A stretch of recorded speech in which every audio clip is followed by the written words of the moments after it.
suis Ella Cherno Cissé, assistant du coordinateur de la cellule d'appui technique du CNCR. Alors, première question, Tcherno, quel sentiment vous avez aujourd'hui après avoir mis en place cet observatoire sur lequel vous travaillez depuis plusieurs années? Oui, bon, merci. Moi, je pense que c'est un sentiment de fierté.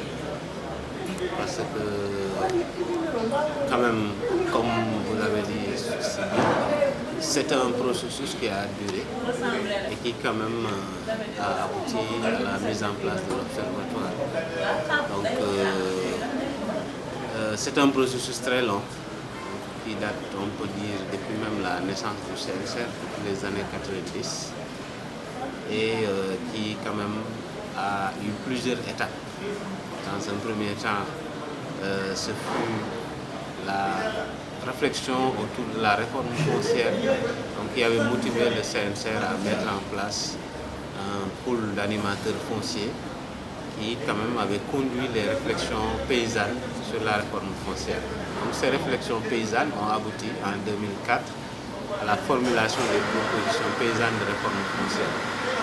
Quand même, par la suite, tout un travail également a été fait avec aussi l'accompagnement de l'IPAR, donc qui a soutenu la formation de nouveaux animateurs fonciers. On peut dire que présentement, nous sommes avec un groupe de plus de 100 animateurs, donc répartis sur tout le territoire national, grâce aussi à l'appui d'un programme que nous avons appelé DISO Dissouf, soutenu par l'Union européenne et dans lequel nous sommes en collaboration avec GRET.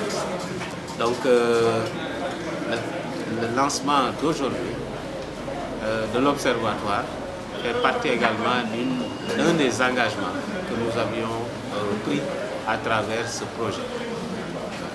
Alors, qui constitue aujourd'hui cet Observatoire national sur la gouvernance foncière? Ok, je pense qu'il faut préciser que l'Observatoire, ce n'est pas une institution. L'Observatoire, c'est un outil de la société civile. Et d'ailleurs, c'est la raison pour laquelle nous avons pris le temps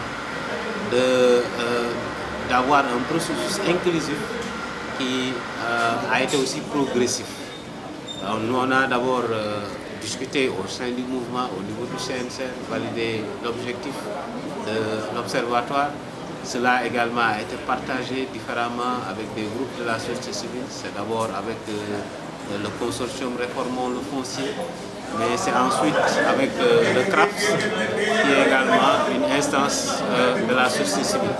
Donc, et au finish, c'est un observatoire quand même qui engage l'ensemble des organisations de la société civile qui sont membres du CRAPS.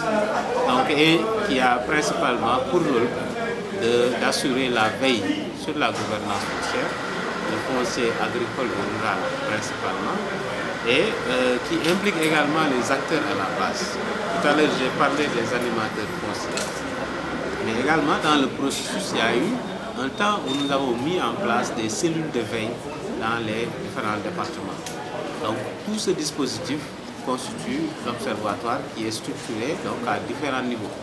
Un premier niveau avec des cellules de veille dans les départements, un second niveau avec des cellules zonales de veille qui correspondent aux zones agroécologiques et un dernier niveau qu'on a pu achever aujourd'hui avec la mise en place de la cellule nationale de veille, donc, qui est constituée des membres du CRAFS, donc des membres de la société civile, parce que à ce niveau même, on a prévu d'ouvrir la cellule nationale à d'autres institutions de la société civile qui sont concernées et intéressées par la question foncière. Mais il y a également les points focaux des cellules de veille. Donc pour quand même que l'information qui est collectée sur le terrain puisse être vraiment partagée au niveau national et que vraiment quand la cellule nationale discute, qu'il y ait vraiment des représentants du terrain. Alors, dernière question, par rapport à l'institution nationale qui est la Commission nationale de la réforme foncière, quel accompagnement vous pensez que cet observatoire peut apporter à la CNR? Ok, à ce niveau également, un des premiers chantiers de cet observatoire, c'est vraiment de suivre le processus de réforme foncière. Donc, et un des objectifs, c'est quand même de pouvoir alerter quand il y a quand même des démarches ou bien des approches et que les acteurs de la société civile pensent qu'ils sont à améliorer. Donc à ce niveau également, nous avons lancé très récemment une fiche de veille, de suivi des consultations qui sont en cours.